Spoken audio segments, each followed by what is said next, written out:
السلام عليكم ورحمة الله وبركاته. هنتكلم على عطل التكييف مش شغال.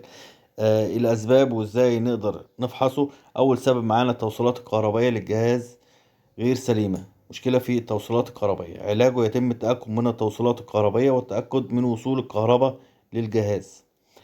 تاني حاجة الفولت المشغل لجهاز التكييف أقل من اللازم، وده بيحصل كتير كتير إن الكهرباء بتضعف خصوصا في الأوقات الحر والأحمال الكبيرة. علاجه مراجعة مصدر الكهرباء الرئيسي أو استخدام منظم كهرباء أو مثبت التيار الكهربائي. تلاتة درجة حرارة المكان أعلى تبريدا من الدرجة المضبوطة.